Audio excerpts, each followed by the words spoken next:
ela me parece, ela dificulta com que o princípio democrático da competição entre atores em busca do poder político, ela dificulta que essa competição gere boas soluções para que o Estado resolva, o Estado e a sociedade resolvam os dilemas mais caros de determinado momento. E me parece que essa polarização é especialmente perigosa para o próximo mandato por conta de uma agenda econômica que é mais do que econômica, no fundo é econômica e social, marcada por uma necessidade de revisitar o papel do Estado diante de sinais evidentes de que há um processo de endividamento e que o modelo atual, que é em boa medida formado pelas escolhas da Constituição de 88 e depois decisões políticas dos diferentes governos, mas a somatório desse processo claramente resultou no momento em que há uma crise de endividamento. Isso vai demandar que o Estado reveja suas prioridades. Então, o próximo mandato tende a ser um mandato reformista e, mais ainda, reformista do ponto de vista constitucional. A polarização ela dificulta com que o equilíbrio político que saia disso seja virtuoso para um novo ciclo de desenvolvimento e crescimento econômico.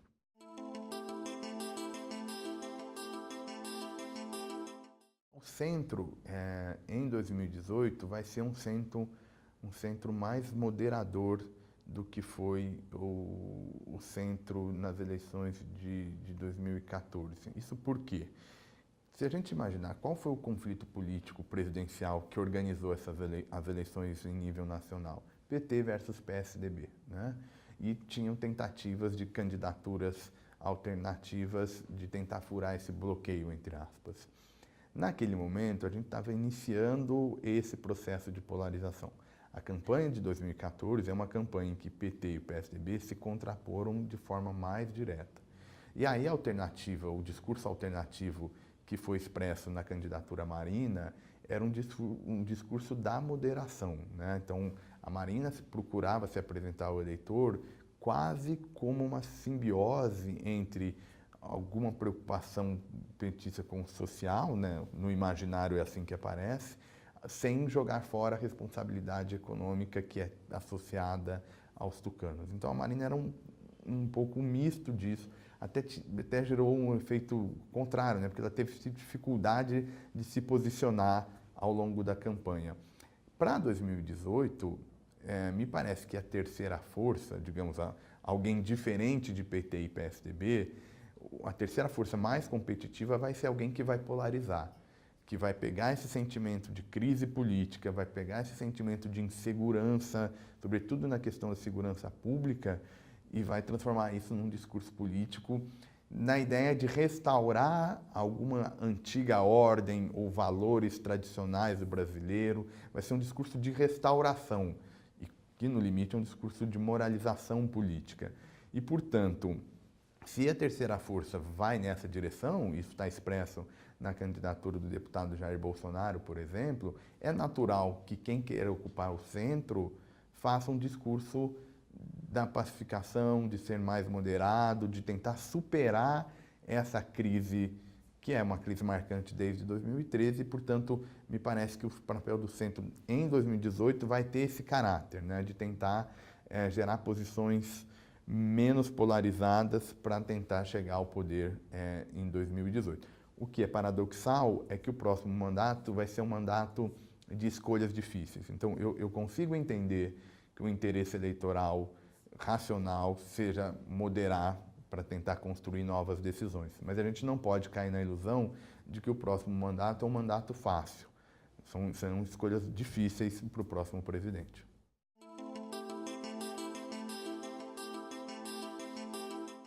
No caso do Congresso, me parece, a gente resolver um problema que é dos mais difíceis, que a gente tem, no fundo, 513 parlamentares, no caso da Câmara dos Deputados, que têm seus mandatos construídos, definidos pela geografia, ou seja, nos estados, e que precisam se articular e transformar interesses locais ou por segmento em políticas públicas que vão valer para toda uma comunidade.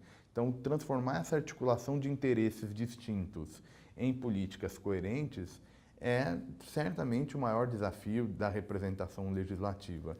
sobretudo no caso brasileiro, marcado por uma fragmentação elevada, partidos que não funcionam como atalho informacional para o eleitor, então a representação de interesses às vezes não segue alinhamentos partidários, então você pode ter uma representação de uma causa dispersa em vários partidos políticos, e isso tudo dificulta a organização do processo legislativo. E, novamente, né, com o tipo de desafio que a gente espera para o próximo mandato, essa articulação vai ser importante. Até hoje, a melhor resposta que a sociedade encontrou é via partido político, via poder dos líderes partidários para fazer essa organização. Mas não necessariamente é o único caminho. Enfim, tem todo um laboratório para a gente buscar outras alternativas para essa representação.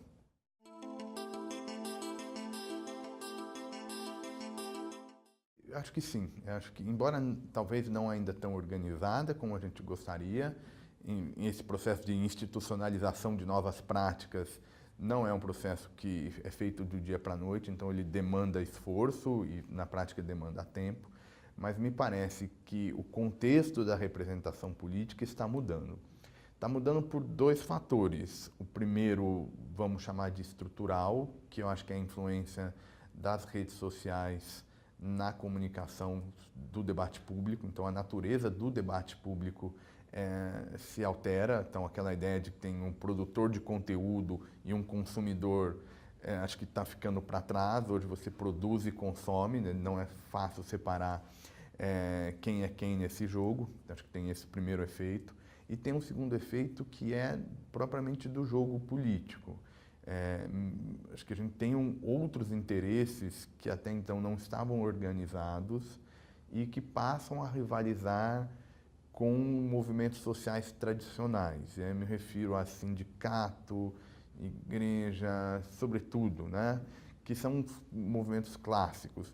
Existem outras formas que ainda não se materializaram, mas a gente começa a enxergar. Por exemplo, vários debates aí que outrora a gente não tinha uma polarização tão clara, isso já aparece. Então, acho que também um certo dinamismo na sociedade deve contribuir para um novo tipo de representação. Novamente, o desafio sempre é sair da arena social, da arena própria do movimento e materializar em pressão e influência no processo decisório.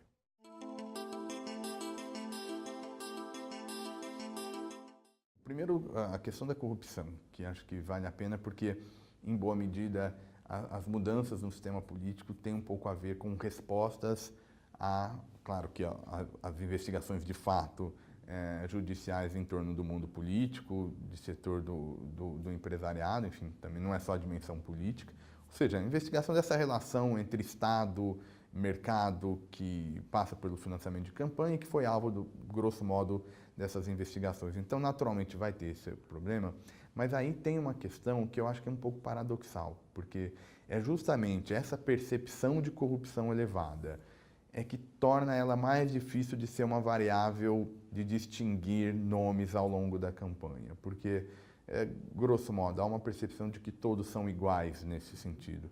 Portanto, não faria sentido para o eleitor buscar informação em relação ao papel dos atores políticos, o histórico desses atores, porque é uma percepção de que é um lugar comum, de que todos, de alguma maneira, são iguais nessa dimensão. E aí, para o eleitor, não vai fazer tanto sentido, né?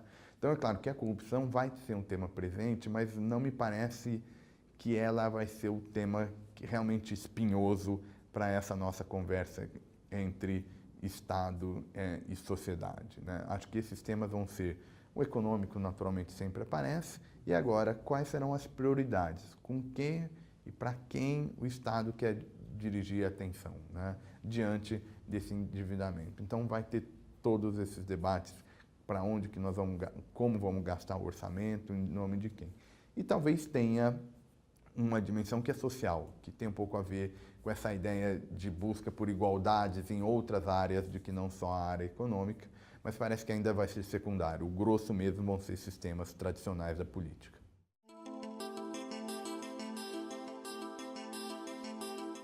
Me parece que esse é o grande dilema, do mundo político.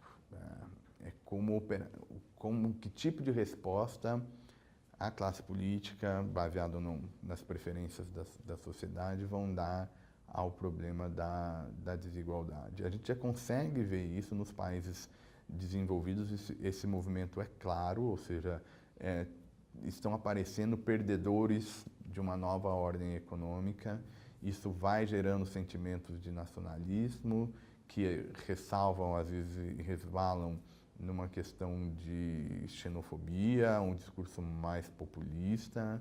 Enfim, esse dilema já é claro nos países avançados, mas me parece que o Brasil, em boa medida, também vai sofrer, entre aspas, essas consequências de como lidar com uma economia que precisa ser reconstruída em meio ao debate sobre desigualdades, né? O Tocqueville, né, um autor importante, liberal, que lá no século XIX antecipou em boa medida os nossos problemas, e ele tem uma ideia muito simples que eu acho que ainda é válida, né? Ele vai dizer, olha, a democracia é muito mais do que o voto. A democracia é uma ideia, e é uma ideia de igualdade, né, que vai desde o voto à igualdade em busca pelo seu bem-estar, de busca pelo ideal de vida de cada um. E essa ideia não me parece que morre, acho que essa é uma ideia que vai estar presente no contexto político, o que sugere que, se não ganhar novamente, mas não acredito que a esquerda tenha morrido por conta desses problemas conjunturais. Então, acho que esse vai ser sempre uma possibilidade, e aí a questão é como é que essa esquerda vai operacionalizar essa busca por igualdade.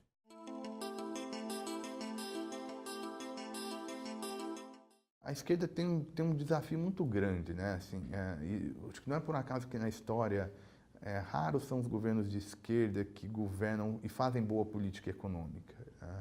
De fato, política econômica madura é feita mesmo por partidos de direita, sobretudo os partidos liberais. Eles entendem melhor a ideia e não só o funcionamento prático, mas a moral que tem por trás do funcionamento dos mercados. Existe uma moral por trás dos mercados, não é uma defesa de uma instituição amoralista, selvagem, alguma coisa do gênero. Não, existe uma moral, que é a moral de que cada indivíduo é responsável pelo seu próprio destino e que a gente deve premiar os indivíduos por suas escolhas individuais, né? Isso gera competição, isso gera crescimento para todos, isso gera harmonia social, né? De alguma maneira, por conta dessa dependência que cada um tem do esforço alheio. Então, existe uma moral por trás do funcionamento dos mercados.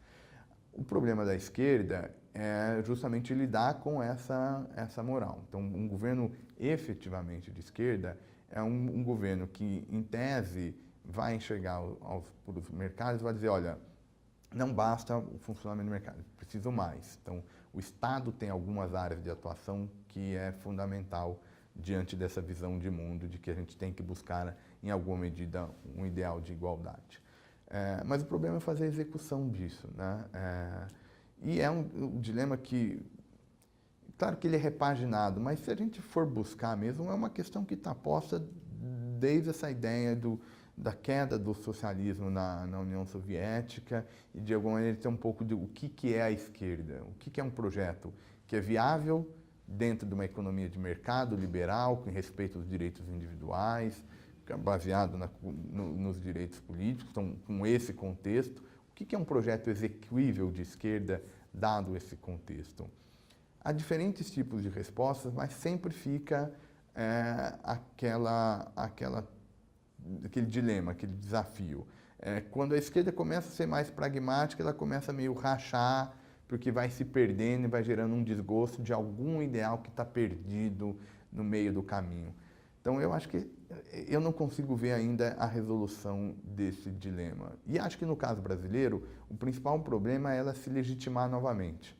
Depois desse acúmulo de escândalos de corrupção, não é um dilema só dela, mas certamente ela também não passa em branco, especialmente se a gente tiver um resultado negativo em termos de possibilidade de candidatura do ex-presidente Lula, que é o grande nome de esquerda e, portanto, vai afetar aí como eles vão responder a esse problema.